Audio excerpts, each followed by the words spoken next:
Mettre à jour un site internet. C'est pas forcément ce qu'il y a de plus sympa à faire dans une journée, mais bon, quand le site devient obsolète, il faut bien s'y mettre.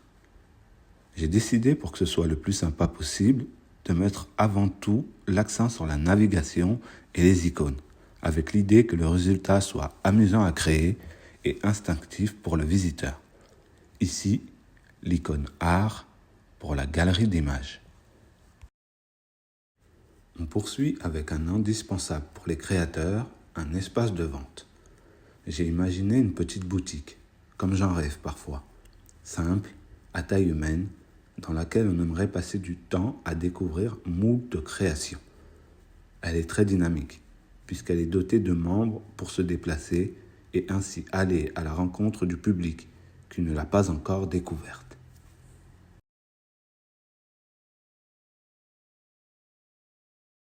Cette boutique, c'est Ko-fi.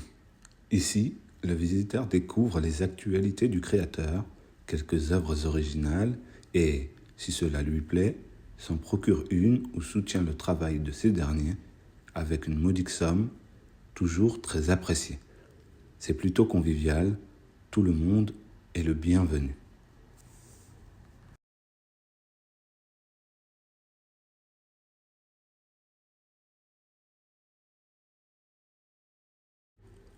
On enchaîne avec les réseaux sociaux. Là, on représente cela avec l'outil qui a permis son explosion au niveau planétaire, pour le meilleur et pour le pire, le smartphone. On se met ici toujours en scène avec cette page où l'on cumule par milliers les cœurs et les pouces, qui sont les bonbons, les récompenses de ces réseaux. Et même si le principal attrait est de se montrer et d'être vu, on gardera toujours un œil critique sur l'ensemble.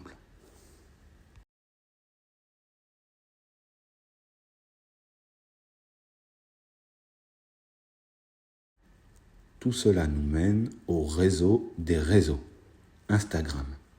Même si cela n'est plus tellement d'actualité aujourd'hui, j'ai voulu faire référence à l'essence initiale de cette application, à savoir la photographie.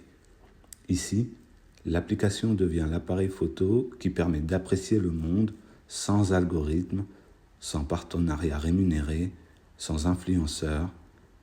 La belle époque. Maintenant vient l'icône de contact. Malheureusement, ici, quand tu cliqueras, tu tomberas sur un formulaire presque impersonnel que tu pourras remplir en ligne. Mais tu sais bien que, dans mon esprit, j'aimerais que ce soit différent. J'imagine une boîte à lettres dans laquelle on déposerait des missives rédigées à la main. C'est quand même un peu plus sexy, non? Un peu plus long, ok.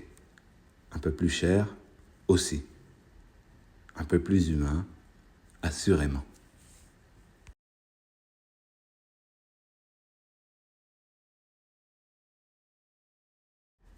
Et on arrive sur le dernier morceau, là où tu te dis, mais qui c'est, lui? Il dessine, on voit ses mains ridées, on entend sa voix rauque, mais c'est qui en fait? Ah, tu as totalement raison. Moi aussi, parfois, je me demande d'un air sérieux, qui suis-je?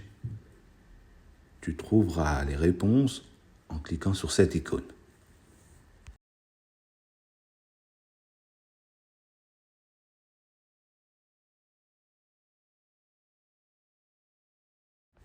Et on se dit au revoir sur ce dessin qui est mon nouveau logo, celui qui orne désormais le fronton de tous mes espaces numériques.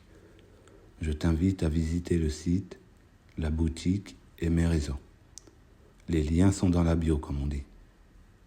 À plus tard pour de nouveaux shorts et de nouvelles vidéos au fil du dessin.